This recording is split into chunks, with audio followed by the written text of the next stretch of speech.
usual length of time that mediation takes is a few months to probably 6 months.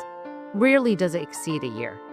But the important thing is to find someone who has a mediation style that's going to match with you so that you are oriented towards getting a divorce judgment. That's the most important part. If you're in a mediation that is not proactive in moving you along the divorce process, it could take you a really long time.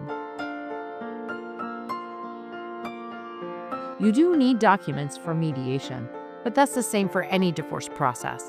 California requires families and couples who are going through a divorce process to fully disclose all assets and debts and all income and budgeting information.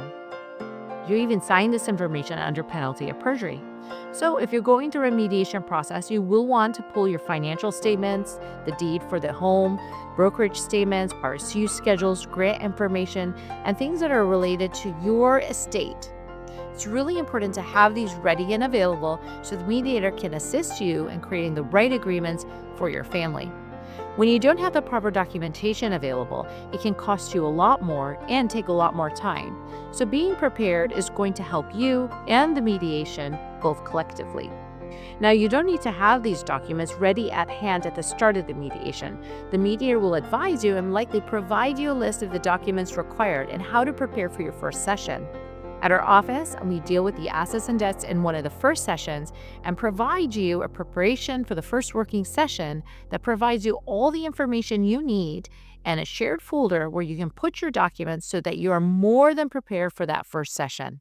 You do want to be efficient in getting the information to the mediator so that you're not spending time pushing papers, but actually reaching high-quality agreements. Divorce mediation in California has a wide range, but typically it can cost anywhere from $5,000 to $15,000, maybe even $20,000, depending on the complexity of a party's case. What drives the fees is the efficiency of the mediator, the plan for the case, and the complexity of the client's assets or custody issues. It'll be very important for parties to be efficient in their use of the mediation so that the fees don't escalate. But as a huge advantage for mediation, you're not using many professionals or paying for really long court waits and court time, and that saves you a ton of money. Keep in mind that litigation on average for a simple divorce case can cost $30,000 per person and can skyrocket to over $100,000 per person.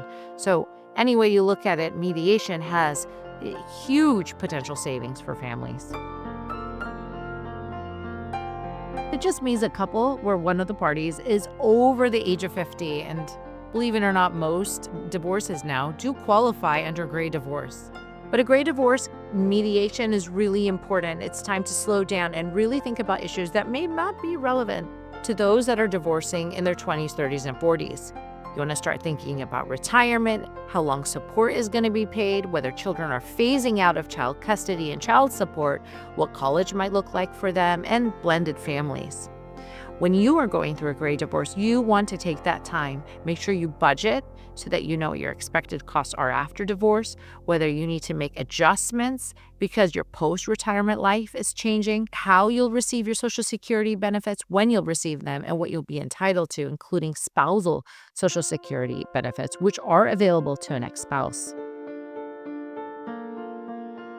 It's really difficult, emotions are high, and it can be a really complicated mediation to settle.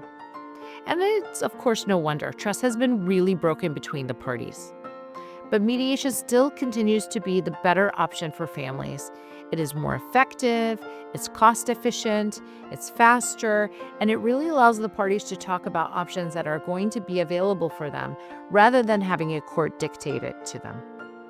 If you want to mediate and you are coming from a situation of infidelity, consider what you can do so that you are successful in your mediation, whether it's having therapy throughout the mediation, before the mediation session, or after, making sure that there are certain topics that are off limit and ground rules that are being enforced where both parties are respecting one another and following the guidelines of the mediator. I'm Dina Haddad, divorce attorney and mediator here at Families First Mediation.